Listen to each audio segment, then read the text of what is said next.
It is often said that there's nothing in which there's no difference of opinion. People differ on every single large and small, major and minor issue. There are disagreements, quarrels, debates, papers written, research done, philosophers, poets, academics, and lay people. Everyone has an opinion on more or less everything. But there's one thing, one fact upon which there is no difference of opinion. Everybody is united. Everybody believes the same thing. Everybody says the same thing. And deep down, everybody knows the same thing. Which fact is this? Which deep reality is this?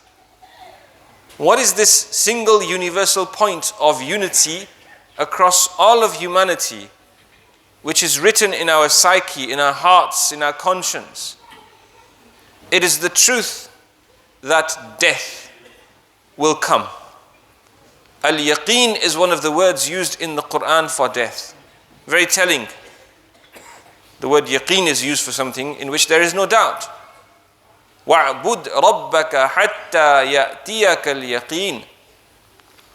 And worship your Lord until yaqeen comes to you. So come it will, sooner or later. Yes, it's now almost a lifestyle choice for some people. They gain a type of superficial celebrity status by spending huge amounts of money on very particular lifestyles, this much supplementation, this many vitamins and minerals and health supplements, this very particular diet constituted of micro and macronutrients, this much rest and this much exercise, cold showers and ice baths, plunges, sleeping or sitting in an oxygen chamber, skin treatments to maintain youth and to continue to live on. But is it going to happen? Is anybody going to live forever? What's the answer? No. Everybody is going to die.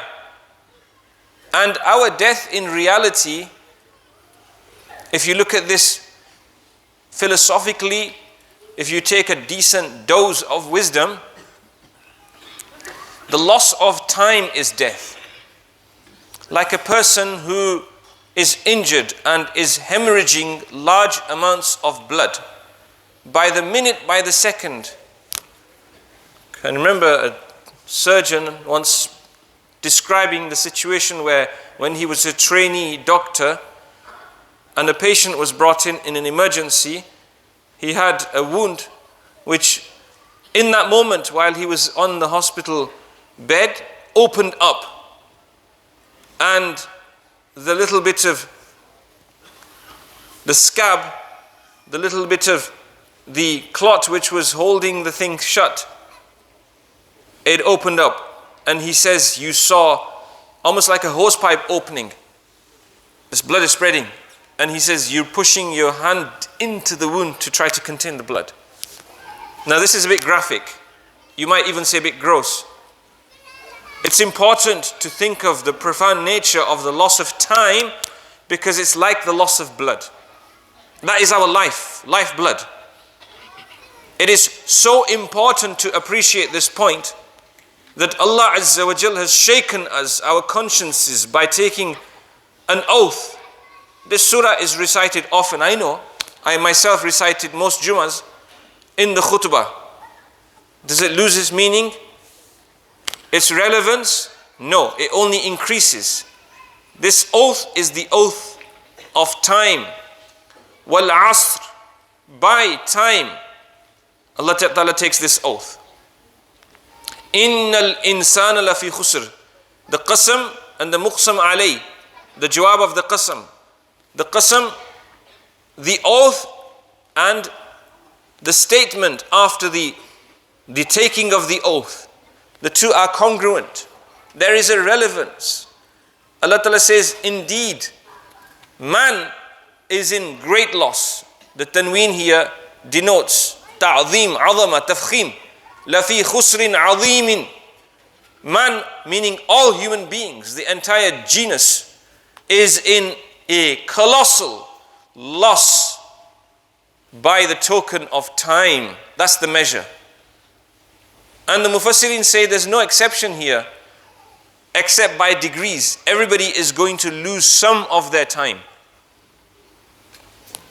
So the exception here, إِلَّا الَّذِينَ آمَنُوا, to the end of the surah is by degrees, depending on how much opportunity you seize to be an exception from the khusr, to lose as less of your time, your lifeblood as you can.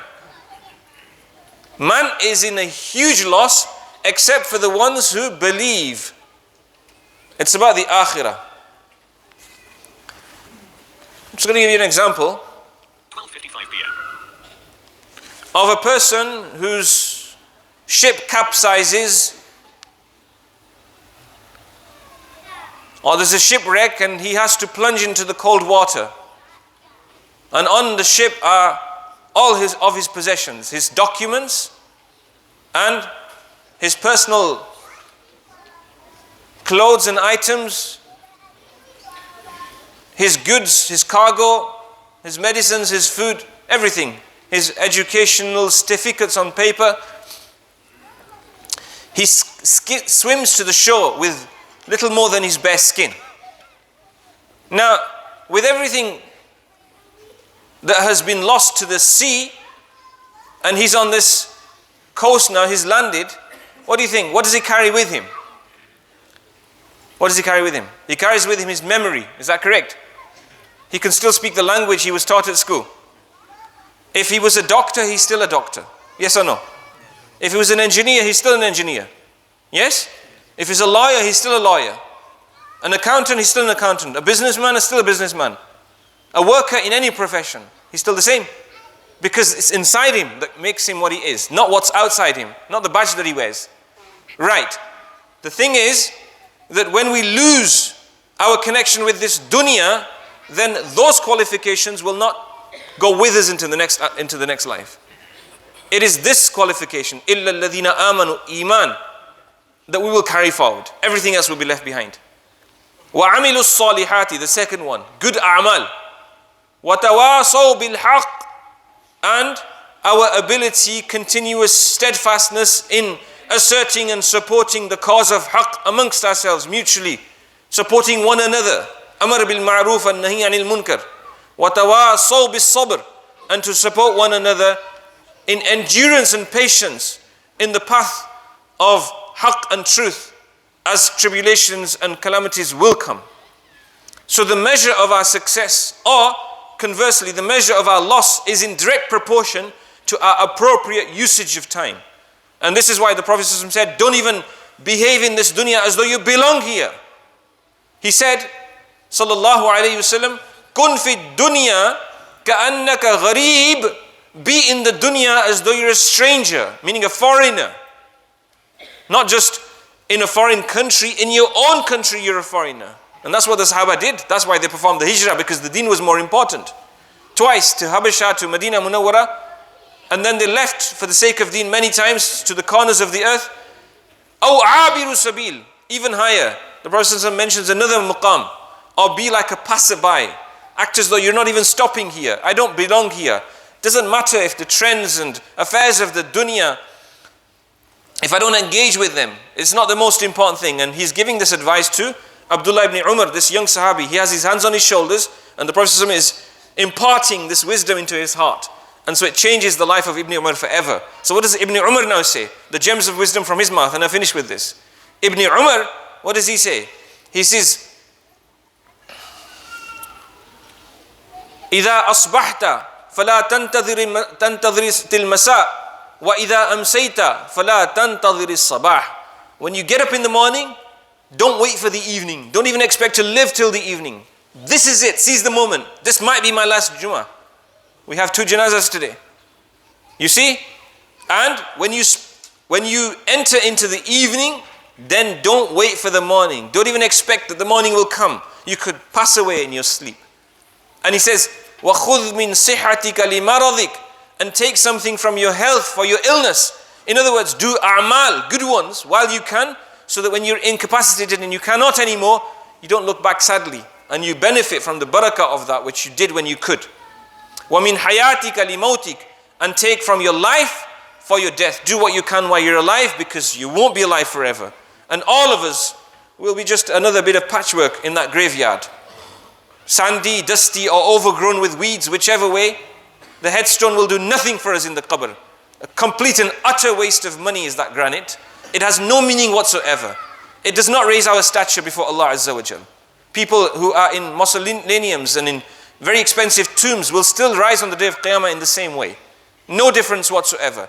It's what you take with you as a person in terms of iman and a'mal which makes the difference. So my friends, the simple message today for me and for you and for all of us is that time is of the essence. And we must seize every moment, every second, and spend it in the best way that we can, so that when we stand before Allah and we asked about our life and our youth, we have an appropriate answer to give.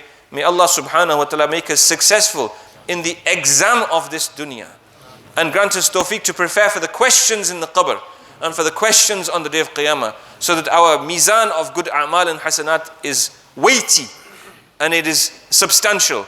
وآخر دعوانا الحمد لله رب العالمين وصلى الله على النبي